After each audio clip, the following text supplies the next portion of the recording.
Hi, I'm Rosemary Salaji, and this is my book talk for children's literature, course number LAE 4416.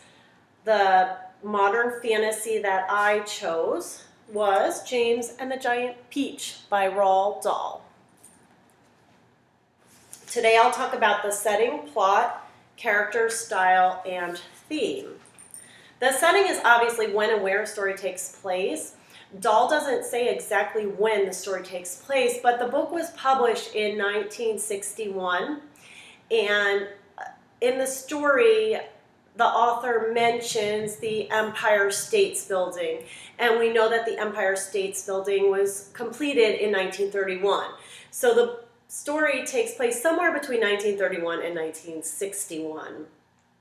The where of the setting is mainly three places. The story starts at the aunt's home. On page 2, the house is described as a queer, ramshackle house on top of a high hill in the south of England.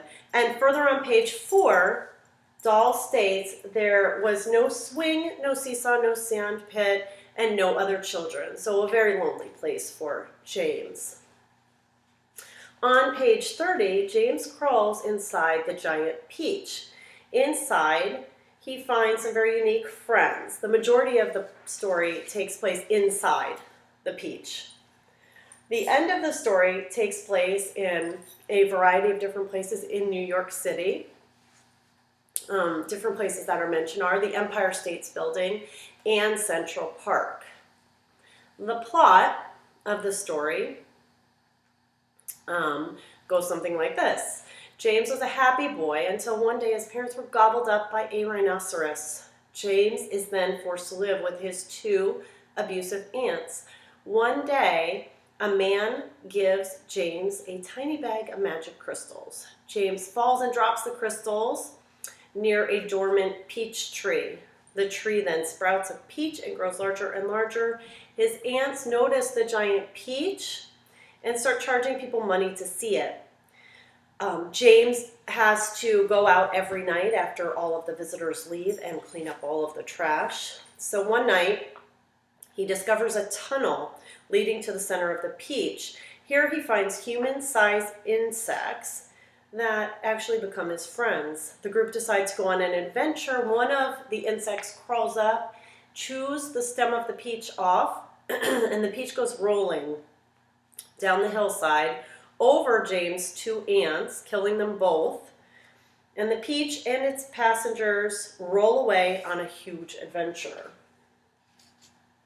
The characters in the story are James, who's a young boy, sad and lonely, living with his abusive aunts, until he goes on a giant adventure and finds some real friends. Aunt Spiker and Aunt Sponge are the two aunts. Aunt Spiker is tall and thin. Aunt Sponge is short and fat, and they're both very cruel to James. The old man is very mysterious and gives James the magic crystals. The insects include the centipede, who is outgoing and loves to joke. Miss Spider is kind and mothering.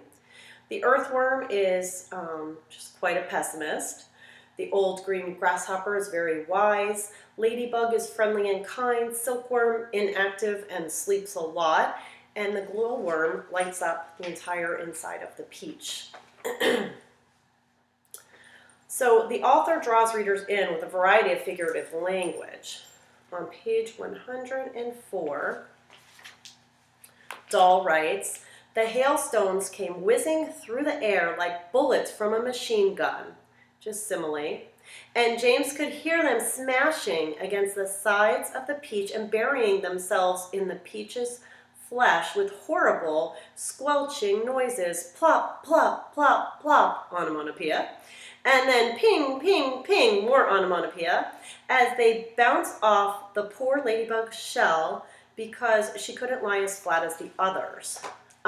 My personal favorite use of figurative language in this story is the personification. The human-sized insects that befriend James are really what brings the story to life.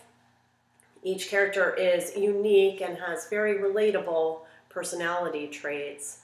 The theme of James and the Giant Peach is friendship. At a very lonely time, James finds friendship in a very unexpected and unusual place. This would be a great read aloud for younger students, kindergarten through second grade, and a great independent read for third through sixth grade. So any of your elementary age students would absolutely love this book. Thank you.